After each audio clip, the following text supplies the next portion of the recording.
Hello and welcome to the interview on France 24. I'm Robert Parsons, and my guest today is a man who's at the forefront of what many see as one of the most important battles facing humanity in the 21st century, the growing shortage of fresh water supplies at a time of climate change and population growth, and the danger that raises of armed conflict.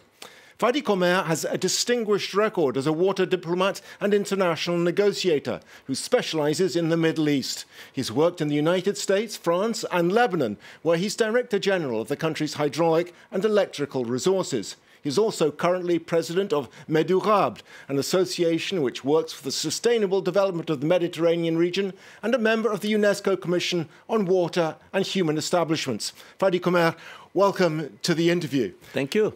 I said we can't really understate the importance of freshwater resources in the 21st century. You see some people referring it to now as blue gold. Of course. What makes fresh water so important in the 21st century? In fact, fresh water is directly linked to the global changes that the world is encountering, actually. Within the global changes, we have the climate change. And if we will have a rise of temperature of 2 degrees, the impact will be 30% less on precipitation, on snow, on renewable water. That means that the impact will be also on food, also security. And the food security could endanger our civilization. This is why we need to propose adaptation plan, how to cope with this strength and stress of water within the years to come. And I suppose one of the problems too, you specialise in the Middle East, you're a minister in Lebanon, is that in the Middle East in particular, there are specific problems, often problems of poor governance, but also of scarce resources, acute climate change, rising populations, industrialization, all putting immense pressure on that resource at a time when the resource is transboundary and the competition for that resource is intensifying. As Director General in Lebanon, I always wanted to place Lebanon under the umbrella of the United Nations Convention for transboundary water. There is two conventions, the 1997 for international water course and the 1992 for Europe, targeting the Danube River and the Rhine River and all transboundary river. We are going to cope what happens in Europe and to place it in the Middle East and to work under the concept of equitable sharing of water, equitable sharing of transboundary water, and reasonable use also of transboundary water. What do I mean by reasonable use? Well, first of all, 80% of the renewable water in the Middle East goes to agriculture. And it's a pity.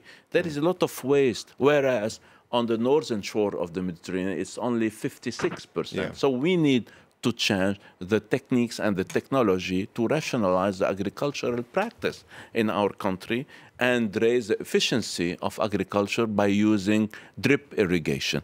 We need also for the potable water to decrease also the wasting of water in the network. Now, if I may interrupt you there, yes. that all sounds very sensible and rational. Great. You know, Mark Twain said, whiskey is for drinking, water is for fighting over. And unfortunately, it rather looks as though he might have been right. If you look at the Middle East, I mean, as you say, everything you said is absolutely rational. But it's not the way states or people behave, is it? If you look at Turkey, the dams it's building, which will affect the Euphrates-Tigris basin. You look in Ethiopia, see the Ethiopian government building a dam on the Nile. And you've seen problems in your own country in the past, perhaps not so much today as in the past, but in the Litani basin with Israel. The problem is in people's minds. Well, this is why we are proposing a new governance based on hydrodiplomacy. Hydrodiplomacy target all the riparian countries to place them around a table and to discuss about the future of the future generation and how to secure them. First of all, there is a technological process to be adopted. First one is how to comply with adaptation plan in order to secure water for everybody, because it will not affect a hydro-hegemonic country only, it will affect all the country of the basin. With hydro diplomacy, we have the choice. We do peace, the peace around the water, or we do the war for the water, or we implant hydro diplomacy. The third process is to launch a diplomatic action targeting all the riparian countries and all the countries who are practicing hydro hegemony. Can I just interrupt you there again? Just to ask you to explain, because I think many viewers may not be completely familiar with the concept of hydro diplomacy. What do you do as a hydro diplomat? The hydro diplomacy is a tool for a new governance to propose on riparian country on transboundary river. As I told you, the hydro hegemonic country does not discuss, do not share the database with the riparian other country. So if we need to cope with the climate change, we need to talk all together under the umbrella of the United Nations, because the United Nations has proposed tools in order to get away from these crises that will extend the civilization that we have. First of all, as I told you, when we build a dam on a transboundary watercourse, we need to think about the downstream countries, not only about our upstream country.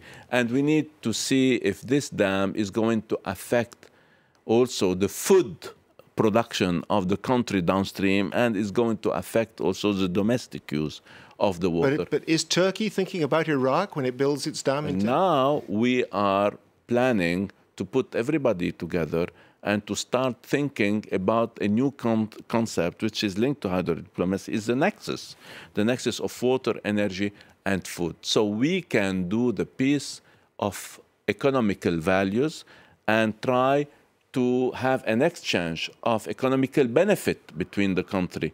So if I can benefit from the production of energy and the other country can benefit from the usage of excess of water and the third one of food, we can arrive to a consensus between riparian country to build new programs for the future generation. This is the spirit of hydro diplomacy. But, I mean, going back again to Turkey and the Euphrates, but also Ethiopia and the Nile, do you see that process happening? Of course.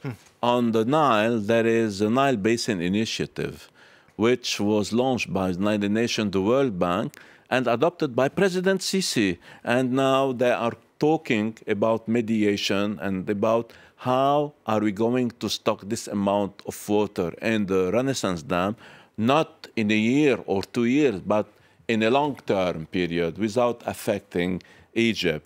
From the other side, there is a huge hydro energy production from this dam also, which can be about 7,000 megawatts.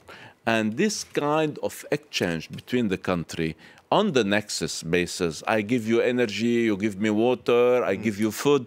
This is the spirit of how we can adopt a plan in order to manage a big river, a big basin, and to put everybody around the table and create a basin agency, as the Danube River Basin Agency, as the Rhine River Basin Agency. Why in Europe we have been able to arrive to concrete solution? We could do this if we have the good political will of the politicians in our region.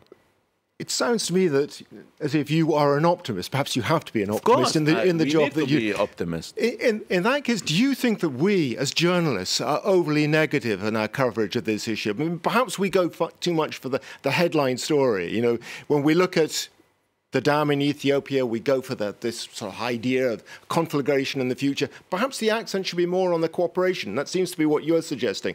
A lot of cooperation is going on that doesn't get the headlines. Okay, this is the axis that we need to work on, is to cooperate between the countries. To cooperate on what? To cooperate on, first of all, economic benefit, to cooperate on touristical benefit, to cooperate on social benefit.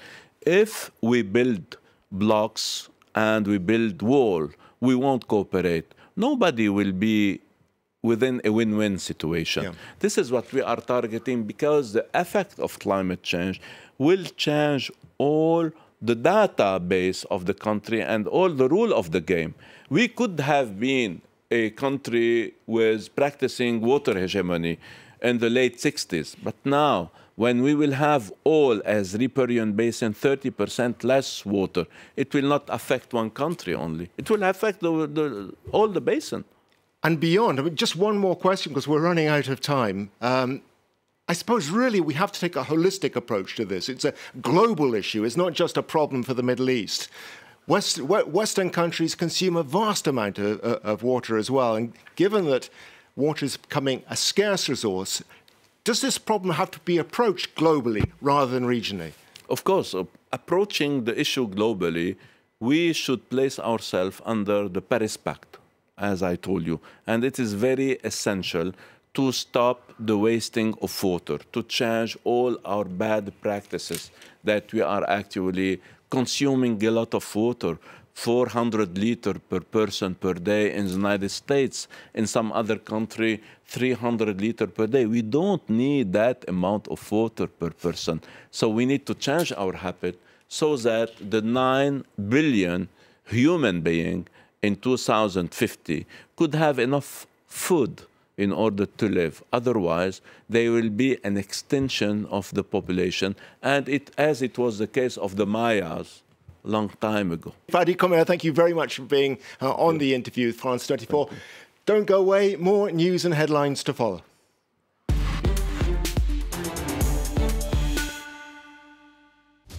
You might watch France 24 in English, but don't forget, France 24 is also broadcast in French, Arabic and Spanish. Muy buenas tardes, bienvenidos a las noticias de France 24. Available on cable and satellite systems and online media in France and around the world.